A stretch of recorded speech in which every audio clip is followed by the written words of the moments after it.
Oh snap, it is time for War Machine to join Marvel Snap. Let's go, man. This card has been hyped and maybe a little bit overhyped. We're gonna break it down. We're gonna talk about War Machine, the 4/6 on reveal until the end of next turn. Nothing can stop you from playing cards anywhere. What an excellent ability. I wonder where we've seen that before. Oh yeah, it's Jeff. Basically, Jeff can move or be played with this text. Doesn't matter where he goes. Now War Machine is doing that into your entire hand on the following turn. Very interesting. It definitely has some pros and cons, and that's what we're going to do here today in Snap or Pass with Drewberry. We're going to talk about some counters. We're going to talk about some mechanics. I've got a full list of all the cards and locations that are going to be affected by War Machine's ability. So that's really important. Stay tuned for that. And then of course, I got some deck lists brewed up for you guys here today. It's going to be a real good time. So strap in. But first, we got to talk about the spotlight caches. And this time around, I don't know, I'm kind of mixed on it. We got Silk, a Series 5 card, 2/5. Silk was very good. Kind of weak at her release, was great for a long time, and then kind of fell off, and actually has one of the lower win rates for the 2-drops. Weirdly enough, though, it's 5 power. I feel like she's always going to be relevant, though, in Final Place, and maybe it's just people not using her correctly. So I think Silk is actually a pretty good card, pretty good pickup if you don't own her. As well, Silver Samurai, yeah, he's not so great. He's like had a splash in a few decks here and there, but he just never really was that disruptive tool. A little bit slow for that, like, make your opponent discard cards type of deck. But that variant is fire. That's probably one of my favorite Silver Samurai variants, and the Silk one's pretty good too. So I don't know. I think it's a pretty solid week for spotlight caches if you don't own these cards as per usual. But the question remains, is War Machine a snap or a pass? Well, let's learn more about this card with its mechanics. All right, so when it comes to the mechanics of War Machine, I think the best place to start is to look at all the cards that are affected and the locations by War Machine's ability. Or should I say liberated? Because really, all these restrictive abilities here are going to be overwritten by War Machine's ability, and then we can play freely wherever we want, either playing those cards where we want, or maybe getting away with playing into a Professor X lane, or not worrying about a Sandman effect. Like, there is a lot of synergy and sick plays that can come about a War Machine play. The only thing is it's only going to happen for that one turn after, that next turn. And to be honest, I was kind of surprised at how limited it was. There's not a whole lot of cards that actually have restrictive abilities in the game, and there's less locations now than there used to be. There actually was more locations printed in the past that they removed from Snap because they were too restrictive, which is kind of funny. It took away value from War Machine in a roundabout way, but still a lot of value to be had, man. Let's look at some of the cards here. So Infinite, you don't need to skip on the prior turn. You can just play War Machine on 5, Infinite on 6, wherever you want. Amazing. You got Giganto, doesn't need to be played at the left, can be played right or mid. You got Crossbones, he can be played at a losing location. Sentry can be played to the right. Cull Obsidian does not need a 1-drop. Jean Grey, you can play wherever you want. You don't have to follow her rules. And then you got cards like Electro Sandman that usually restrict you to playing just 1 card per turn. If you play War Machine that following turn, you can play as many as you want. It's great.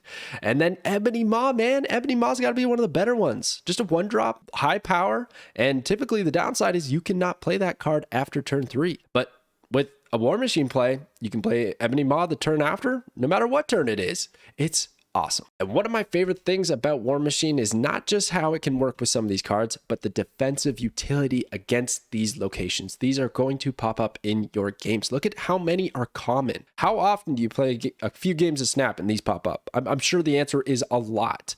Well, they pop up, you literally instantly have an advantage over your opponent, so long as they're not playing the mirror and they have War Machine or anything like that, right? Which might happen a lot to begin with.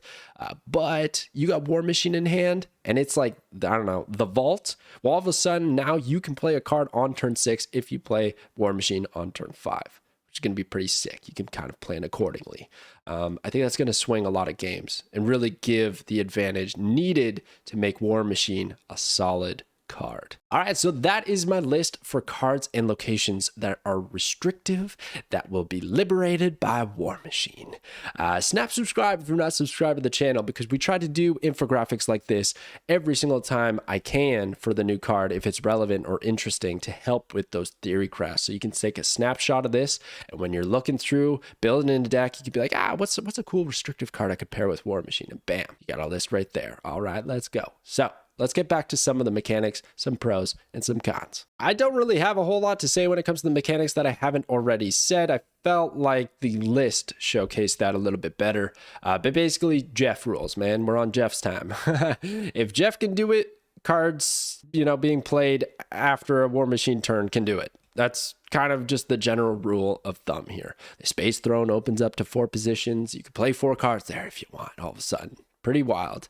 It's going to override locations and cards, very important to note, and it is not a reciprocal effect. It's only going to apply to your side of the board, which is huge, actually. If this was reciprocal, it would be trash. So the fact that you solely can take advantage of War Machine's ability, that's pretty nice. That's a pretty nice plus. But when we're talking about the pluses, here's a few that I really like. So mind games with the opponent.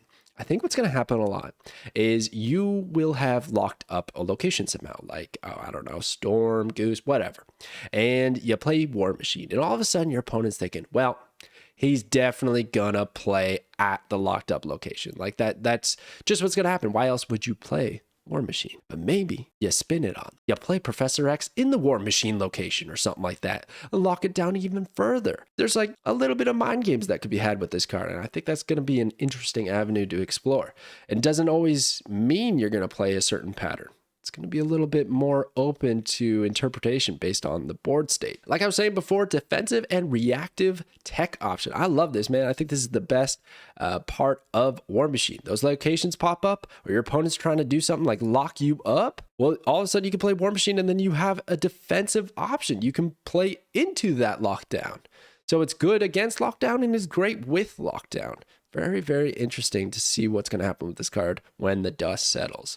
But I can tell you this. Whether you think this card's going to be trash or good, overhyped, whatever you think about War Machine, I know for a fact this is going to be a good Conquest card. I don't know if people really care about Conquest nearly as much as Ladder, but when you are in a state where you're pinned against an opponent and you got to play probably 3, 4, 5, 6 games in a row, it's going to be very helpful to override some locations that are completely restrictive or don't let you play cards there or anything like that. You could almost straight up retreat a bunch of times until one of those pops up in the first 3 turns and know you have War Machine to take advantage of it, and it's going to do you justice. I have seen so many lockdown decks in Conquest. It does so well constantly, especially as you learn what your opponent has. You know how to properly use those lockdown cards, abilities, and whatnot. So this is going to be a great Conquest card through and through. I guarantee it. And then in terms of the cons, the next turn setup, I think it's a lot more awkward than people are giving it credit for. Definitely an exciting card, but it's going to feel bad sometimes, especially if it's that final draw. Not going to really want, the ability on the final turn because there is no next turn. Still 6 power, might not be the worst thing in the world, but definitely underwhelming, not what we hope for. And then the next turn setup, man, I don't know. When I think of Professor X, for instance, seems like a great pair. You play Professor X and then you play War Machine and then you can play something into the Professor X lane. Except do the math there. What did I just say? You had to play Professor X before you play War Machine, and then I need like 2 more turns. So we're either doing some magic shenanigans, Hope Summer shenanigans, or energy cheat in general. So not as smooth as you would hope, which is where I think cards like Storm and Goose actually pair better with War Machine than Professor X shenanigans. And then lastly, telegraphing your next play. So kind of like I was saying that you can play mind games with the opponent, you can equally show exactly what you're going to do, and they can take advantage of that. So just kind of watch out. The mind games go both ways, I feel, on this card, which is just kind of exciting. Anyways, those are the mechanics and pros and cons, but let's talk about counters for War Machine. So I really don't think there's too many counters when it comes to War Machine. I was kind of having a hard time. Some of the obvious ones I think is Cosmo. This is an on reveal ability with War Machine, so Cosmo, there you are, every time. It seems like every week. And Supergiant is actually a pretty excellent tech option against War Machine. Like I was saying previously, I think I like turn 5 War Machine best to set up for that final turn. You can play wherever you want. You're not restricted, anything like that. So if that does happen to be the case, they play Supergiant, well, that is not going to allow you to play War Machine on 5. It could just be messy. If they turn 4 Supergiant, War Machine's not looking so great. And then you got Jeff. Jeff could swan dive and save the day if you put only, I don't know, 2 or 1 points of power off of your War Machine play ahead on the locked location. Jeff could swing the tide once more. So you got to watch out for that. And then there's Leech. So War Machine has an on-reveal ability. Leech was just changed to remove on-reveal abilities on an on-reveal himself. I was going to say the final turn, but that's not even the case anymore. Turn 6, it's just whenever Leech is played. So that could be nasty. You could remove the ability of War Machine, especially if we want to play this card a little bit later. They happen to cheat out Leech off of a Lockjaw roll or anything like that. Just got to watch out. I don't think it's going to be too popular right now. Then lastly, I was thinking of some location manipulation. So Quake, for instance, you flooded the location, you played War Machine, you played a card there, you invested heavily because that location was locked down. But then Quake comes out and spins the locations around. It doesn't even matter. Now you might have burned a lot of power at a location that you thought you couldn't play at, and now all of a sudden it's elsewhere and you have nothing over there. So just got to kind of watch out for that. Even Scarlet Witch to get rid of flooded locations, anything like that could be a bit annoying for the War Machine player.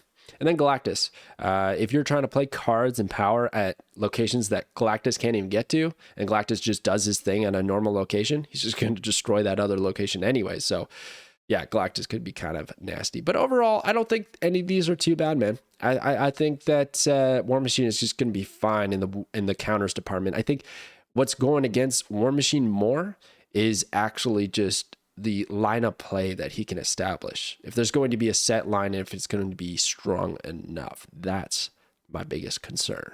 But regardless, we built some decks, so let's get to those. All right, so here we go. So I'm not going to cover the key synergies. I already talked about those in depth, but those are some of my favorite ones at the top there. But here we have my decks. Now, man, I don't like to pat myself on the back a little too much here, but this is probably my best naming ever. I love these names. Okay, so let's start it off with Warlock. It's a lockdown list with War Machine. How good is that? So this one's crazy, man. I'm going all in. We're using Goose, Storm, and Professor X. I'm giving my opponent a hard time. I'm locking up anything that they got. I got counters in there with Shadow King, Shang-Chi, Mobius in case they're trying to do something weird. I got Echo even just in case. And we're just gonna not put out a lot of power, but just give our opponents hell and then try to, play some power elsewhere, do some shenanigans whenever I want to with War Machine. Is this good? Probably not. I could probably take in a lot of the tech out, but I wanted to go deep in the tech. I wanted to see how teched out I could get in this Warlock list and just spin some magic. So yeah, I thought that would be pretty fun. And then next up is the I don't give a fuck not. Let's go. That's my best name ever. I'm so fired up about that one because Infinite don't give a damn, man. He's going to be played wherever he wants to go, so long as War Machine lets him. And he doesn't care if a card was played on the prior turn, which hopefully is War Machine. So the idea is that we're gonna either do that magic thing where we play magic and then we play War Machine on turn 6 so that we can play Infinite and Ebony Maw wherever we want. 27 power on turn 7 is sick. Or I'm actually just fine with playing Shuri on 4, War Machine on 5 to get War Machine to 12, which is decent enough, and then playing Infinite on turn 6 wherever we need to go. I think it's just fine on its own right. And the backup plan is the package of Sauron, Red Skull, Typhoid Mary, Lizard, Ebony Maw, getting rid of those ongoing abilities and playing them where we need to. I think it's just pretty sick. I think it's going to be a pretty good list. And basically War Machine, he's allowing Infinite and Ebony Maw to be played where they want. Otherwise, he's not doing a whole lot for the deck list. But again, he's great against certain locations. And he's going to allow you to play like a Red Skull at Sanctum Sanctorum, something like that. Man, there's a lot that could happen here. So yeah, I think it's pretty sick. You could also maybe play that Ebony Maw in Red Skull on turn 6 after a War Machine play on turn 5 and turn 3 or 4 Sauron. Like there's a lot that can be had here.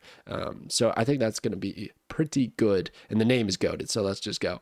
And then lastly, I got For Freedom. I've been playing Helldivers lately, so for liberty, I almost put that. But Freedom made a little more sense because War Machine is liberating, giving a lot of freedom to all these 4-drops, in particular Crossbones and Cull Obsidian, and that's kind of it. But he's also, you know, working with Zabu to get Dracula out and Jubilee to get all this power out, and then hopefully, you know, he can help Infinite and Giganto to be played on the final turn so that all that's left is one of those cards and then Dracula hits them. Is this good? I don't know. It has a lot of high power though. Can't deny that. Ebony Maw, Crossbones, Cull Obsidian, Infinite, Giganto. Like if we happen to make use of some of those cards' power, you got a lot on the board.